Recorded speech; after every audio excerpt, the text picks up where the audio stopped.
And our next speaker is a highly esteemed woman also who has made significant contributions in our profession. She is a chief perfusionist at the Children's Hospital of Philadelphia. She is active with AMSAC and just completed her term as president and is co-chair of the Leadership Symposium. She also volunteers for the Academy and is a current secretary. She has her focus on pediatric mechanical support and blood management. Please join with me in welcoming Tami Rosenthal. Okay, I think we're all set. Thanks for the AV help. I appreciate that. And thanks, Susan, for the warm welcome. This is a tough act to follow. Laura, your presentation was incredible. I think very motivating. And I think if you have a daughter that you should consider, if you're not pushing them to perfusion, you should consider aviation. I think that's a phenomenal career. So I'd like to start by thanking Richard and Carla for inviting me to present here today and giving me this fun topic of women in perfusion. I want to start with telling a little bit about my story in perfusion, my journey. I went to Duquesne University, who sadly closed a number of years ago. Of the 8 in my graduating class, 6 were women and only 2 were men.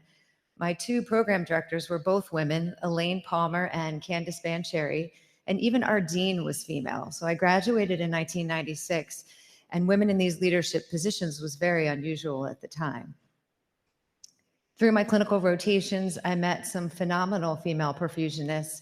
When I was at Allegheny General Hospital in Pittsburgh, I met Debbie Carpellati, who's still a close friend. She took me under her wing. She became my mentor and friend, and she really taught me how to be a perfusionist. If it wasn't for her, I wouldn't be where I am in my career today.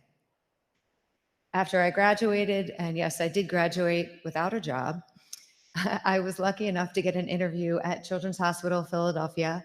Jim Gronick, who was the chief at the time, took a chance on me. I had no pediatric perfusion skills. I joined an all-male team, though I didn't think anything of it, and the guys took me under their wing, and they helped me develop my pediatric perfusion skills and pass my boards. So today I want to talk a little bit about some of the results from the Women in Perfusion Workforce Survey from 2021, career progression for women in perfusion, some current challenges as well as opportunities for female perfusionists, and some advice for the future from some pretty phenomenal female perfusionists. So the Women in Perfusion Survey has been done 2 times, first back in 2011 and then in 2021. In 2011, the women represented 33.3% of the workforce in North America, and in 2021, this had increased to 35.7%. It is still steadily increasing with many more female graduates now than we've seen ever before. So the purpose of this study, and I was lucky enough to work on this study with Linda Mongero and Ashley Walzak, was to poll women in perfusion to evaluate their concerns, their opinions about their careers, and for the second survey was to compare the results to the previous survey 10 years prior. So after 10 years, we wanted to see what might have changed, as well as an interest in diversity in perfusion and inclusion in our workplace. So this prompted the 2021 survey of a whole new group of female perfusionists. In 2011, the survey consisted of 538 respondents, which represented 45% of all female certified perfusionists. It also revealed that perfusion as a career comes with several stressors, and maintaining a balanced family life was difficult. And this was not only for women, but for men as well. And even with an increased education level, women were still facing difficulties in the workplace. Of the women surveyed, 13% were between 20 and 29 years old, 41 were between 30 and 39, 21 were between 40 and 49, and 23 were 50 years or older. So it spanned a very wide range. A majority of the perfusionists who responded, 31%, had over 20 years of experience, with a growing number just entering the field at 0 to 3 years, at almost 16%. Interestingly, as you can see here, that according to the 2021 survey done by the American Board, the number of females entering the field has grown almost every year, with the largest percent at 0 to 4 years, and you can see in the orange bars here on this graph.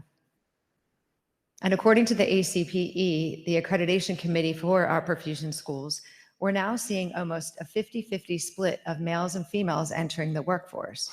At the same time period as this graph, the US workforce employment showed 60% of males aged 25 and older employed compared to 55% of females. So the perfusion industry is actually ahead of the gender gap. In the 2011 survey results, white females comprised the vast majority of female perfusion respondents at 90%, whereas in the 2021 survey, as illustrated here, 84.7% are white with a combination of Black, Native American, Asian, Hispanic, Pacific Islander, or other at 15%. So it is a slow growth as it's been 10 years, but hopefully we're going to find ways to increase diversity in the future in our female perfusionists as well as overall in perfusion. For education level, we have seen a shift to 18% with master's level degrees in 11 to 37% with master's degrees in 2021. And it was also reported for the first time that 0.3% of these women hold a doctorate degree. Now, this does seem like a small number, but at least we're heading in the right direction. And women have advanced in the workplace with 19.3% of female perfusionists now holding a chief perfusionist position. And I think that the advancement with education level has contributed to this and will keep this moving forward. Billie Jean King, who was one of the greatest female tennis players of all time and also a Presidential Medal of Freedom recipient for her advocacy for women in sports, she's famous for her fight for equal pay and equal treatment of women in tennis. She's also famous for some of her quotes, and one of the most famous was, "You have to see it to be it." And when she talked about this, what she meant was when she saw other women in her field who were accomplishing great things, it really inspired her. It helped her to believe that she could accomplish those things as well. But you definitely have to believe that you can do it in order to get there. So that being said, women are vastly underrepresented in leadership roles across the country and globally as well. In 2023, across the world, women held just 32% of leadership positions. In a survey here done by Gender Equality, women were asked if they felt well represented in management positions. Overall, just 44% of women believed they were well represented in these roles. If you break that down by generation, Gen Zers feel strongly that women are not well represented, with only 38% of them agreeing. Millennials, Gen Xers, and baby boomers feel the same way, but not as strong as the Gen Zers. So times are changing. Women's contributions and accomplishments, they've generally been overlooked in the workplace historically. The question here was asked, do women believe promotions were given solely based on merit, or if they believed that leadership would choose a male colleague for a promotion simply because of gender? 69% of women overall said they believe or are unsure about men being chosen over women for promotion, with millennials and baby boomers feeling the strongest about this issue. The women still have hurdles ahead of them as they work to advance their careers. You've probably heard of the theory, the glass ceiling. This was popular back in the day. It was the explanation for why women weren't reaching senior leadership positions. But now it's thought that women face their challenges much earlier in their pipeline. The first step as they tried to get to the manager role, a more recent term, the broken rung theory. It highlights the barriers women face when taking that first step into the manager role, not necessarily later in their career. So if you picture that ladder with the first or second rung missing and damaged, even if the rest of the ladder is perfect, it's hard for them to start that initial ascent. And so they're less likely to be promoted to their first roles compared to male counterparts. And then that leads to a cascading effect that there'll be underrepresentation for women at all higher levels of positions. But as we work on our culture, we can fix this broken rung. But now if we look at the flip side, there's a different challenge. Women often hesitate to advocate for themselves by applying for promotions or higher level roles. A study examining stereotypes in the workplace found hiring women at top levels of leadership reduce these gender stereotypes. The presence of women in leadership positions makes women more likely to be associated with leadership qualities and more comfortable and willing to apply for the next level promotions. Studies show that women rarely apply for promotions if they don't have 100% or close to 100% of the skills listed for the job, while on the other hand, men will apply if they have 60% of the skills. Interestingly enough, I had a surgeon call me just recently. It was someone who trained at CHOP. We had been friends for a long time, and his chief perfusionist was leaving. And he had a female on his perfusion team that he thought would be great to step into the role. But he said she was really hesitant to take the job. He said, can I have her give you a call?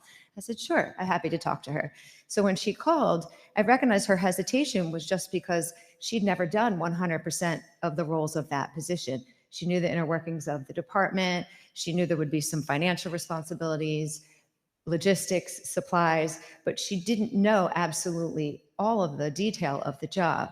But I said to her, I definitely think you can, she said, can I really do this? I said, you definitely can do it, because you don't have to know how to do every little thing. I think that's what makes great chiefs, is using your resources, applying, jobs to your team, helping other people to lead and grow and work with you on a team. So in the end, she did take the job and she's doing really well.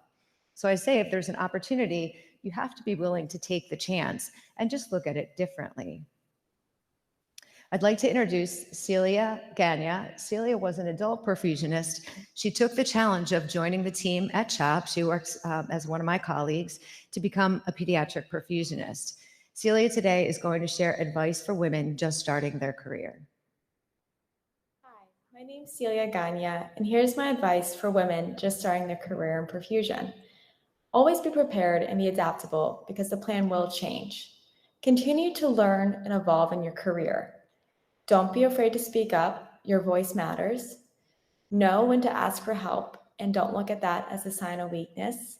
Lastly, and most importantly, believe in yourself. You got this. Thanks, Celia. When asked if they were the financial provider for their families, 72% of these women said yes, up from 61% in 2011. It's often been noted that women make less than what men make. Over my career, what I have seen, as a leader, we have always paid on an equal footing. Gender was never a part of it. But as I am a hiring manager, what I see is that most females will not ask for as high of a salary, especially if they really want the job. And most males are more willing to counter and counter again than females. And so I know those who are hiring might not be too happy about this, but I do think it's a good thing for our perfusionists, and it's a good thing for our future of our industry. So just to touch on this gender pay gap, because it always is a hot topic, when asked, an overwhelming 67% of women agreed that they earned less for equal work. Gen Zers felt least impacted by the gender pay gap, with only 61% agreeing, while millennials, Gen Xers, and baby boomers felt more strongly than their younger counterparts. And I really think this is because the younger generations are expecting more and they're asking for it. Leave of absence. 61% of women reported working while pregnant, and that same percentage reported taking a leave of absence after delivery. The Family and Medical Leave provides up to 12 weeks of job protection, and more recently, paid paternity or partner leaves have been available in many organizations. When parental leave policies, though, distinguish between birthing and non-birthing parents, like calling it maternity leave or mother leave, they're promoting these long-held gender stereotypes. So inclusive parental leave policies that are equal for both parents also promote gender equality. And policies that are inclusive of all parents allow the non-birthing parent to have a greater child rearing role. So if it becomes the norm for all parents to take leave after the birth of a child, we speculate that they'll be less likely to be biased against female perfusionists who take leave. So it's no longer going to be when a female joins the team that everyone's worrying about the maternity leave, because everyone on the team that has a child will take a leave of absence. I'll tell a quick story, though I did just get my 10-minute flag. One of my perfusion friends shared a story with me recently of when she had her first child. She was in perfusion school and she didn't have enough vacation. And if she didn't come back right after she had the baby, then she wasn't going to be able to graduate with her class. So she came back to work 4 days after she had her first child. And then in her first job, she had to come back 4 weeks after she delivered because of the Thanksgiving and Christmas holiday. And she was also required to make up her call weeks prior to maternity leave. So we really need to implement these more inclusive parental leave policies so that we can make things fair across the board and everyone can have the time that they want after they have a baby. Missing family functions because of scheduling is reported at 74%. I'll talk about in my presidential message last year, I talked about how things are changing. We used to have the term, and people would, it was popular back in the 70s and 80s, of work-life balance. But many things have changed, especially after COVID. And rather than treating work and life as separate entities, which is what we think of with that work-life balance, the goal of work-life integration is to find areas of compromise and synergy. And we teach this at the Leadership Symposium for AMSECT. I'm not an expert and I don't know exactly how this will work for myself or my team or our industry, but I think that this would be a great positive direction for us. I want to talk about Perfusionist as a mom. My mom was a working mom, so for me it was the norm and what was expected, but I do feel like I'm more ambitious and successful because my mom did work. As you can see here, I'm going to skip a little bit ahead because I'm a little short on time, but there are a lot of benefits to daughters of working mothers, as well as benefits to sons of working mothers. This is my colleague, Kelly Shivo at CHOP. We've worked together for many years. She's going to share her perspective about being a working mom. Hi, my name is Kelly Shivo, and I've been a perfusionist for 25 years. I love being a perfusionist, but that doesn't mean the work-life balance always came easy, especially when my girls were really little. There were often times where long hours and crazy work schedules and call, I really just wanted to spend more time at home with my kids. A friend of mine once reminded me of the role model that I would be for my girls as they grew up, and I would want to teach them to be independent adults who could achieve any goal that they set their mind to. Now that they're teenagers, and I'm very happy that I'm able to be that role model and to lead by example as they are trying to decide what their future looks like. Thanks, Kelly.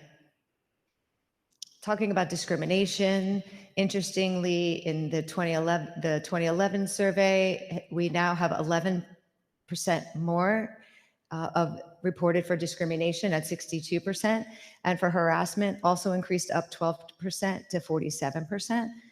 And unfortunately, this is disproportionately affects women of color and transgender women. How gender discrimination affects someone, it can really be based on their personality and their situation, whether they're confident to speak up for themselves or if they're more fearful to take action, especially if it's someone in a higher level position like a surgeon or a director. In the US, it is reported that majority of incidents involving workplace harassment do go unreported. But turning it onto a more positive note, 87% of respondents feel they're treated the same amount of respect as their male coworkers. And about 5.3% of women surveyed actually felt they were treated with more respect because they were female. I'd like to share some advice for advancement in your career from Linda Mongero. Linda is an editor, an author, a professor, an Academy past president, and someone that I've always looked up to and admired for her work in our field. New York, Linda Mongero here. I'd like to share 3 bullet points for Tami's presentation. Number 1, perfusion as a career comes with several stresses, and maintaining a balanced family life can be difficult, especially if you're a woman. So remember, if you don't take care of yourself first, you won't be able to help your patients or other important people in your life. Number 2, lead by example. When you lead by example, you don't just push team members towards excellence, you actively demonstrate that excellence. And then 3, our past 2 Women in Perfusion surveys suggest that female perfusionists have shown to be assertive and competent in the field of cardiovascular perfusion. We should strive to have the same opportunities as men, always be willing to change and volunteer for new strategies involving perfusion technology, no matter how hard. Thank you, Tami. Have a great meeting. Thanks, Linda. When asked, women would recommend perfusion as a career to males or males and females. And we're just going to touch on how important getting a mentor is, how it can benefit you personally and professionally. And I'd like to introduce Ashley Walzak, pediatric perfusionist and colleague. Ashley and I actually were co-editors on a perfusion textbook. She'd like to share some advice about the importance of having a mentor. Hi, everyone. It's Ashley Walzak. I miss you all. I wish I could be there with you in person, but I am at home either with a new baby or close to having a new baby. So this couldn't have been a more perfect opportunity. So thanks, Tami, for asking for my feedback and input. This is something I am so incredibly passionate about, and feel like there is just there's so much improvement for us all to make together as we continue to traverse the profession as perfusionists and as teammates. So Tami asked me to give a little feedback on being a female in perfusion and any advice or comments that I might have. And I think that the first thing that I would say to anyone is that we do definitely have different challenges. And being a female, whether it's a female and you're single, a female and you're newly married, a female you have newly started a family, or a female and your kids are potentially a little bit older. I think that the things that we face, even I can't speak to it, but the perspective of even males, I think that they could probably have some similar experiences that they experience as perfusionists as well. So I think the first thing that I would say as a female is there is a massive network of support out there, and it's something that is growing and has become really, really incredible. It was something that I did very early on. I really sought out a mentor. So I would first encourage you to connect with the female network that is out there of perfusionists. And then secondly, I would tell you to seek out a mentor. Whether you're male or female, I think it is so important. And especially some challenges that we might even face as moms. You know, that's a perspective and my life journey that I can speak to that's been real to me and may not be real to everyone, but has been something that became a challenge to me. How do I pump when I'm on bypass? How do I, I'm having this new baby. How is it going back to work? And how do you manage all of it? And there is just an incredible amount of support out there of other women who have gone through this, gone before you, have advice for you, would love to wrap their arms around you. And I would say I am absolutely one of them. I am. Thanks, Ashley. Great advice. There are many reasons to get involved in your professional society. Some of them you can see listed here. But I'd like to introduce Shauna Helmick, Program Director, writer, editor, professor, a member of the ICEBP, someone that I greatly admire, and she's going to share her thoughts today on getting more involved in your professional societies. Hi, my name is Shauna Helmick. I have been a perfusionist in this field for 20 years now. I am currently the program director at the University of Iowa Perfusion Education Program, and I would like to thank Tami for inviting me to provide some advice to the amazing women of this community. My advice for the women in this field, whether you're just starting or wishing to advance your career, is to raise your hand. Do not allow yourself to be intimidated by anything or anyone, and I'm going to tell you why. We currently have over 2,200 AMSECT members, and guess how many volunteers? 80 to 100, and that's if you count the students. So that's a ratio of 1 in 20. So what does that mean? It means that you are wanted and you are needed. So there is no reason not to raise your hand. The possibilities are endless. So begin by looking into what you think would be a good fit for you. And if it doesn't end up being the perfect fit, then we can always use your help somewhere else. So there's a catch. You knew there was going to be a catch, right? That little cynical side of you. And I say this with a caveat to all of the women of perfusion. As women, we feel it necessary to carry the weight of the world on our shoulders. So yes, raise your hand, but also remember that it's okay to say no.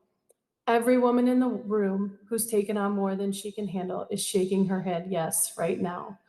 But what happens when you start to say yes is everyone sees you and says, yes, a volunteer. And you get asked to do more and you take on more and more. So as the women of Perfusion, let's all step up together. Let's each carry a piece and lift each other up as we go along. As the women of Perfusion, we'll all get some amazing things done. So enjoy the meeting, and please never hesitate to reach out to me with anything that I can do for you. Thank you for your time. Thanks, Shauna. And she is correct. There are a lot of opportunities to volunteer, and they benefit you and they benefit Perfusion. I will just highlight for the American Academy, one of our two biggest professional societies, there have been 6 female past presidents, with Alison Weinberg being added to the list as the current president. And for AMSEC, there have also been 6 female past presidents. And I was lucky enough to just roll off as one of the last female presidents. When you look at the list of leadership for both of these organizations, there are not enough women on these lists. And it doesn't have to be president, vice president, but it can be the executive board, it can be a zone director, a council member, a committee chair. There's a lot of opportunity. And I hope that we start to see a shift with more women getting involved in our professional societies and in our future. I'll wrap up by saying, if you have not already heard of the Women in Perfusion Facebook page, it has been around for a number of years. I heard about it at a conference a number of years ago, started by Terry Trifoletti. When I first joined, it was a couple hundred people. Now it's at 1,400 members. I highly recommend it. It's a great place to connect. And I have heard they have let in some men, I'm just saying. So in conclusion, a couple takeaways. Stay connected, lean on each other, learn from each other. Let's support the women in our field. Find a mentor. You heard how important that is and how much that can do for you to help and guide you. Don't be afraid to take an opportunity. Challenge yourself. You'll be surprised at what you can do. And get involved. Be a part of our professional society. Let's create a female presence and take Perfusion to the next level. Thank you.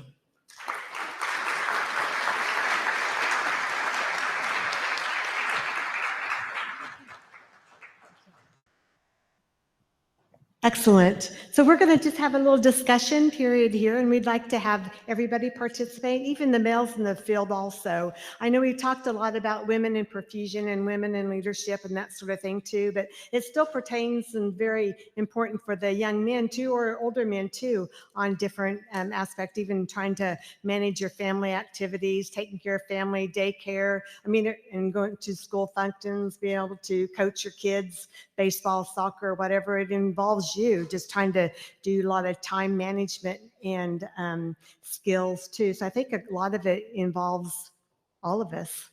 So we'd like to kind of open up the question here for us all.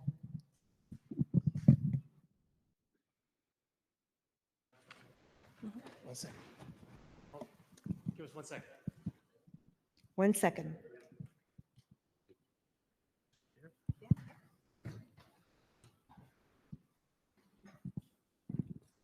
I'm going to let you have this. Yeah, I'll give you one. Okay. Okay. While he's getting that ready too, I also asked some of the people in the audience too to kind of participate and just kind of tell what they did to kind of get their profession off going also. There's a lot of young families that have contacted me throughout my career also, just kind of saying, well, how did you do it? You know, I was the homeschool PTA mom, booster club mom, anything we could join on. I was always the first one, like Shauna said, to raise my hand, I'll do it. But there's many, many times, you know, on our way to whatever activity we couldn't go to because mom got called into work. So that happened many times, but also I had a really strong husband, spouse, partner, whatever, that if I couldn't bake those cookies or whatever, you know, he always did it for me. So I really appreciate, you have to have a really good partner also at home. So anyway, let's go ahead and get the questions discussion going. Is it okay now? I was going to say, typical man will stand up and talk first. But actually, it's really to say thank you. Firstly, it's great to be able to give you this platform on which you can actually talk about it. I'm also quite sad that it's now 2024 and we're still having the conversation. That's a real downside to this. But if the conversation can happen, then whatever, we'll make it we will try and push this as far as we can. And it's great to see, obviously, Susan, Tami, and also Carla here, so the past 3 presidents around sex. So we've got a good presence here. We're going to push it. We're going to make sure that that message gets out. And I think as all we can all agree, the women that we've had to talk today, they can hold their own against any of the men that are presenting by far. They're great. So we can see that this is really working. The question I would ask you is, as a father and a husband, and somebody who's very proactive in trying to push my wife to do whatever she wants to do, what else can we do? What can we do to support you? Because I think that's one of the main things. It's not just a case of what you can do. It's how can the males that work with you, how can we really help you achieve what you need to achieve? Okay. Yeah, I'd say just say yes, because I had decided to stay at CHOP after my chief of cardiac surgery, who I had worked with for like almost 20 years, left, and I was looking at some other opportunities, and decided to stay on, just see through the transition and see what it would be like to work with a new team of surgeons. And I said to my husband, but I want to do something else. And I said, I want to get more involved with AMSECT. And he said yes. Yeah, that's a good question. I think for a mother, for you to be able to go to work and leave your babies behind, that you have to be sure that they're being taken care of. But more than that, you have to feel in your heart that they're being loved. That somebody's going to make their Halloween costume for them if you're not there to do it. That you're going to not just say, what can I do? But you're just going to do it. And you're going to take care of things. All I can say is think like a mother, so that when your wife goes to work, she knows that her babies are loved, that she has that peace in her heart. And then you can go to work and concentrate at work.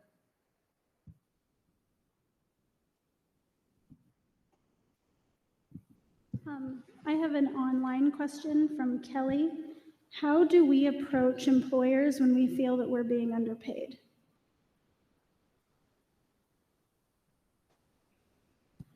Okay, so that's in general a hot topic right now, and it's not really specific to females, but it could be both. I think that right now is the time of doing a lot of market surveys.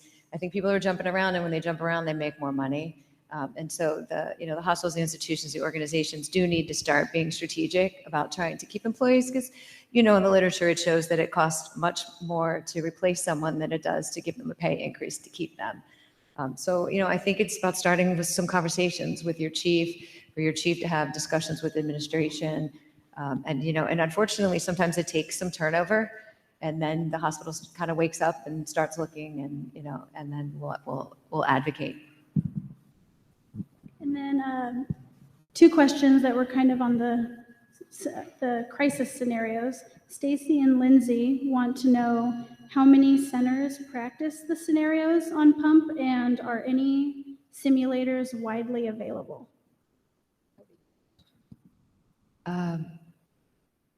Could you repeat part of that again? Because I'm not sure that was. Yeah. How many centers practice crisis scenarios on pump, and are any surgical simulators widely available?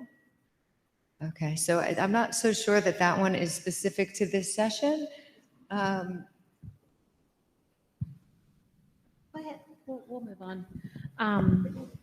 I want to know how many men in the room knew that the women would answer the questions to the survey that way. Did you guys know that we were thinking, feeling these things?